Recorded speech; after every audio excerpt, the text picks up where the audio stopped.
Setelah 2 tahun bergulir dan harus melewati drama persidangan yang alot, kasus KDRT yang membelit Hansen Christian Wijaya, kakak kandung pesinetron Chelsea Olivia Wijaya, akhirnya ketok palu. Hansen yang didakwa melakukan KDRT terhadap Miki Susanti memang menolak dakwaan itu dalam pledoinya karena merasa di antara dirinya dengan Miki tidak ada ikatan pernikahan. Namun majelis hakim memiliki pertimbangan lain karena Hansen dan Miki pernah tinggal satu atap hingga membuahkan 2 anak. Miki pun pernah dijanjikan akan dinikahi oleh Hansen, namun mendapat tantangan keras dari Yuli Wijaya, ibunda Hansen. Lalu benarkah lantaran tidak terima divonis bersalah dan diganjar hukuman 1 tahun penjara, Hansen akan mengajukan banding? Untuk itu, pemeriksaan terdakwa Christian Wijaya dan ditutup. Hari ini agendanya kan pembacaan putusan. Tapi putusan ini dalam tuntutan jaksa kan tidak menuntut KDRT. Dan memang tidak terbukti dalam persidangan. Tetapi hakim berpendapat bahwa KDRT itu terbukti. Padahal undang-undang KDRT itu syarat utamanya terikat perkawinan. Tadi kita dengar hakim mempertimbangkan tidak perlu terikat perkawinan, cukup hidup bersama saja. Nah ini kan lain, ya. Jadi hakim mempunyai pendapat bahwa tidak perlu ada perkawinan, tapi cukup hidup bersama. Maka ini terjadi semacam, ya gimana ya, jaksa menuntut pasal 351, karena menurut jaksa tidak terbukti KDRT-nya, hakim berpendapat bahwa itu KDRT. Karena dalam pembelaan kami juga mengatakan bahwa KDRT tidak terbukti karena tidak terikat perkawinan. Tetapi tadi kita sama-sama dengar bahwa hakim mengatakan dalam KDRT itu tidak perlu ada perkawinan yang sah, cukup hidup bersama saja. Nah ini satu hal yang berbeda. Hakim berpendapat KDRT, tapi diputus di bawah undang-undang KDRT. Ini memang, jadi tadi ya kita profesional ya, hakim sikap begitu ya udah. Kami juga akan bersikap toh, tapi tidak boleh marah-marah ya sudah. Kalau memang Bapak begitu, kami juga punya upaya toh. Kan menurut putusan hakim kan 1 tahun ya, dan kami mempunyai hak untuk menyatakan sikap dalam 1 minggu. Karena ya seperti saya katakan tadi, jaksa tidak menuntut KDRT, pembuktian KDRT tidak terbukti, tapi hakim mempunyai tafsir lain. Nah, mungkin kami melakukan upaya hukum. Iya. Tahanan mulai Agustus ya, Agustus, September, Oktober, November, Desember. Ya nanti Desember, sudah 4 bulan lah, ya, gitu. Kami akan berpikir kalau terima memang pasti akan ada pengurangan, tapi menurut kita kurang pas lah itu, ya. Kasus KDRT Miki dan Hansen mencuat setelah Pamela Susanti, ibunda Miki, melaporkan Hansen ke Polda Metro Jaya Februari 2020 silam. Sebelum diungsikan oleh ibundanya, Miki sudah 4 kali mengalami KDRT dari Hansen.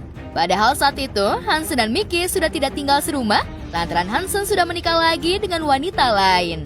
Hanya saja, Miki masih bertahan di rumah keluarga Hansen karena ia harus menjaga 2 buah hati yang tidak diperkenankan meninggalkan kediaman keluarga Hansen. Diduga Chelsea Olivia dan Glenn Alinsky mengetahui kasus KDRT yang membelit Hansen, namun mereka memilih bungkam. Lalu benarkah Miki tidak puas dengan vonis yang dijatuhkan hakim kepada Hansen? Ditemui di luar persidangan, Miki mengungkapkan unek-uneknya kepada tim MNC Media.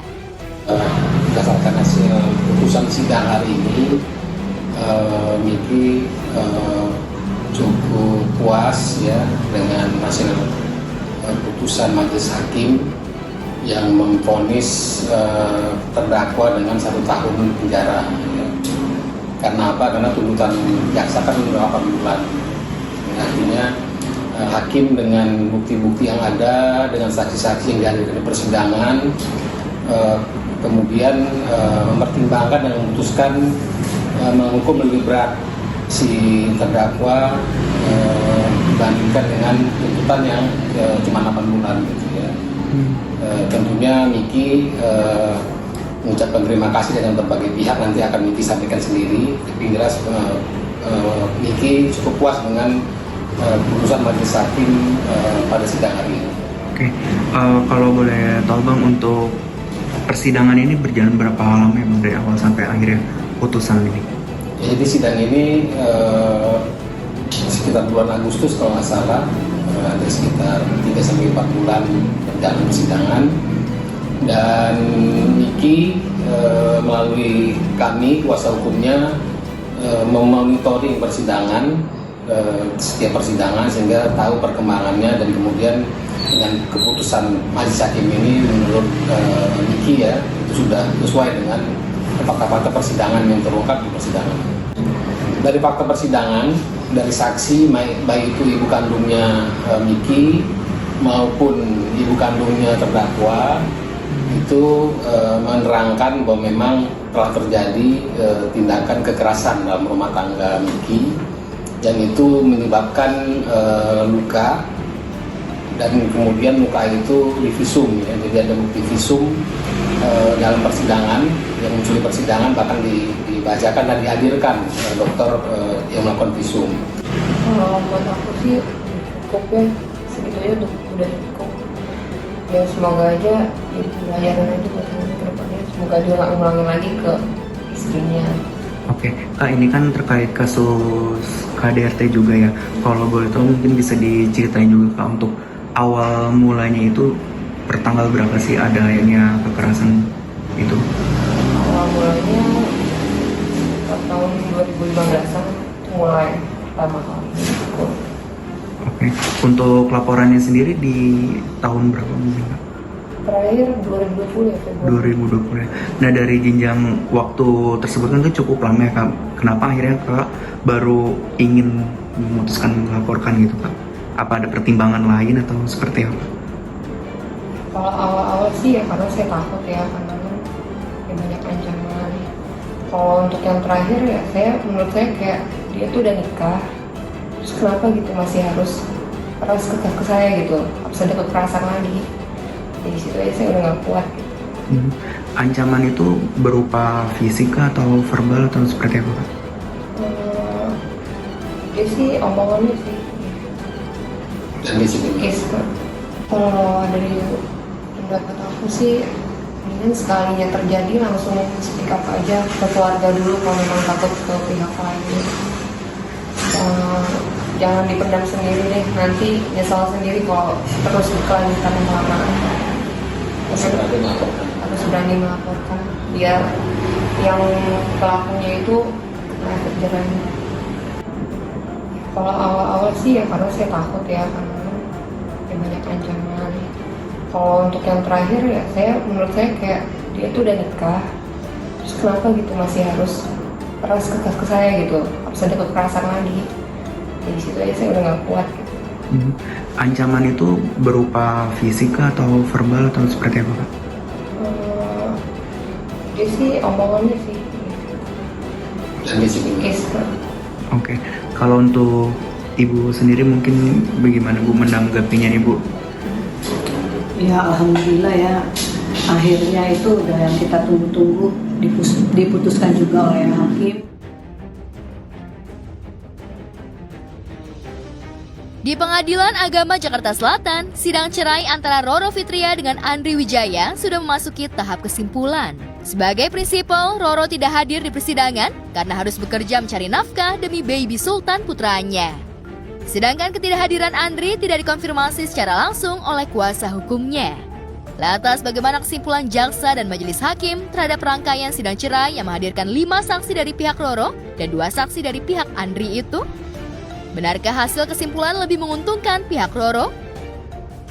Ya, Nyai lagi Bapilu, dia lagi salah satu parpol, lagi mendukung kegiatannya dan kerja. Dia ingin juga untuk sang buah hati itu, Nyai juga tetap harus bekerja. Sidang ini adalah kesimpulan dari tim kami, memang lebih cepat karena kami yang menggugat. Jadi kami sudah tinggal memasukkan apa adanya, dan saksi-saksi dari Mas Andri juga sebenarnya membantu kami. Jadi ya kami sih mungkin ini sudah jalannya perpisahan antara Nyai dan Andri, tapi semuanya ada di keputusan hakim. Nanti mereka akan memutuskan. Secara garis besar ya, bahwa banyak yang pertentangan yang antara saksi dan bukti itu saling bertentangan dari pihak Mas Andri. Jadi ya itu merupakan keuntungan buat kami. Sebenarnya lebih menguntungkan. Untuk agenda hari ini yaitu kesimpulan dari para pihak baik penggugat maupun tergugat. Cara garis besarnya ya kesimpulan kita rangkum semua fakta-fakta yang ada persidangan, kemudian ada jawaban dari kita, gugatan di mereka itu kita rangkum semua. Saksi-saksi kemarin juga keterangannya kita rangkum, bukti-bukti dari kita, terus bukti dari mereka itu kita rangkum semua dijadikan satu untuk jadi kesimpulan. Setelah istirahat 3 pekan, tanggal 6 Desember mendatang, drama perceraian Roro dan Andri akan mencapai babak yang paling krusial, yaitu sidang putusan. Kubu Andri sepertinya sudah pasrah jika memang majelis hakim mengabulkan gugatan cerai Roro. Yang terpenting bagi Andri, dirinya tidak dihalang-halangi dalam memberikan kasih sayang kepada Baby Sultan, putra sematawayangnya bersama Roro. Sebenarnya sih bukan itu yang diambil ya, karena kan barang-barangnya Mas Andri bukan hanya motor itu, jadi KTP pun masih di tempat Mbak Roro.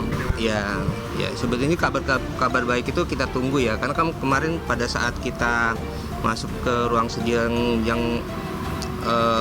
pembuktian yang pertama itu dari pihak Roro mau membuat kesepakatan untuk pertemuan dengan anak. Sampai sekarang sih belum dikasih ke kita draftnya itu. Sebetulnya sih itu masih kita tunggu kabar baiknya itu. Sejak sudah lama dari Agustus ya. Agustus itu sejak ada mereka pertengkaran, terus Mbak Roro keluar dan Mas Andri juga nggak bisa datang ke rumah, itu belum ketemu sama anak Mas Andrinya. Sampai sekarang, Bang? Sampai sekarang. Jadi nanti dari beliau majelis mengingat agar keduanya bertemu lagi untuk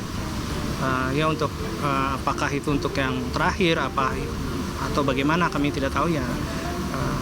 Untuk nanti akan dihadirkan keduanya, Nyai dan Mas Andri. Nanti akan dilanjutkan kembali untuk putusan itu tanggal 6 Desember. Di Bareskrim Mabes Polri, selebgram yang berprofesi sebagai dokter kecantikan, Siska Keir, mendadak hadir bersama kuasa hukumnya, Pitra Romadoni. Kehadiran Siska untuk mendapatkan kepastian hukum terkait kasus dugaan penganiayaan yang dilaporkannya ke Polres Bogor pada 12 Juni lalu. Siska yang melaporkan aktor Kevin Hillers berharap Bareskrim Mabes Polri mendahulukan kasus hukum yang sudah menetapkan Kevin sebagai tersangka sejak 2 bulan lalu. Hanya saja, hingga saat ini tersangka Kevin terus mangkir dari panggilan, sementara Polres Bogor tak memberikan peringatan tegas berupa ancaman pemanggilan secara paksa. Lalu benarkah Siska berharap Kevin segera dijemput paksa dan ditahan karena dicurigai menghilangkan barang bukti?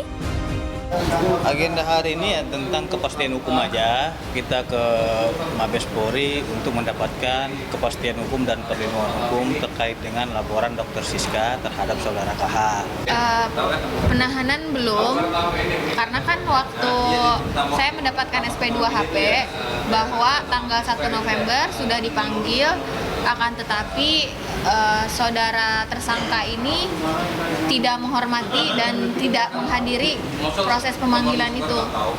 Gitu. Jadi memang ada tidak kooperatif kan dari SP2HP dari kepolisian yang diberitakan kepada saya bahwa si tersangka ini belum datang ke pihak Polres Bogor untuk diperiksa sebagai tersangka.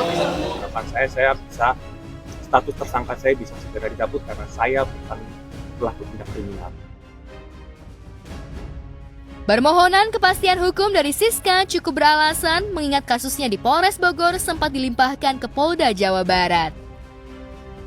Kasus penganiayaan yang membuat dirinya dan Kevin saling lapor digabung dalam sebuah gelar perkara yang dilakukan pekan lalu.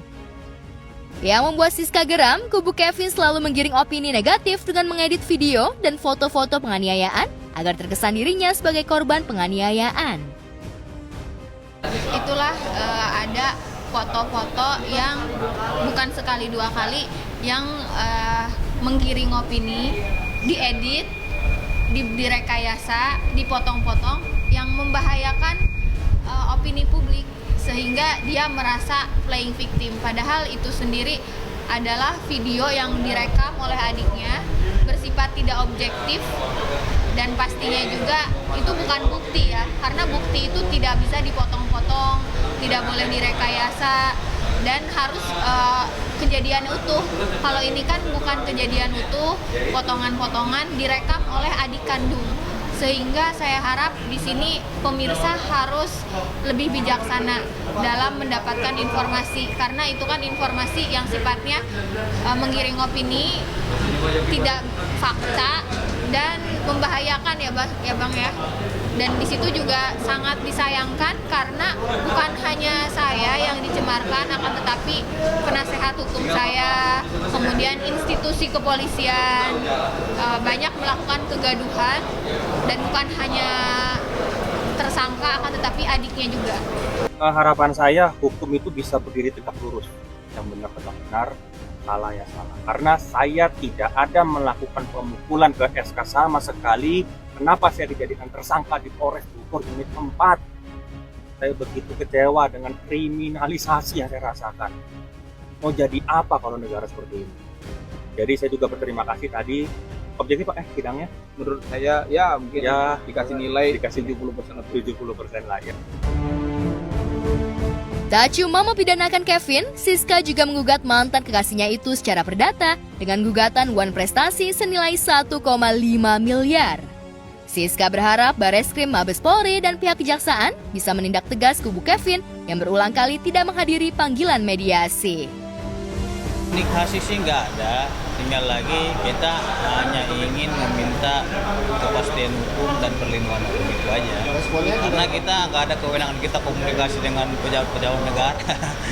Kita sebagai warga masyarakat biasa, sipil ya, kita meminta perlindungan hukumnya kepada instansi negara yang resmi seperti Bareskrim dan LPSK. Jadi kalau untuk komunikasi dengan pihak KH sendiri udah terus? Ini kan sudah diserahkan kepada proses hukum. Saya kira kita taat dan menghormati proses hukum yang sedang berjalan ini saja. Mengenai dengan pembuktian dan lain-lain, kita serahkan sepenuhnya kepada aparat penegak hukum.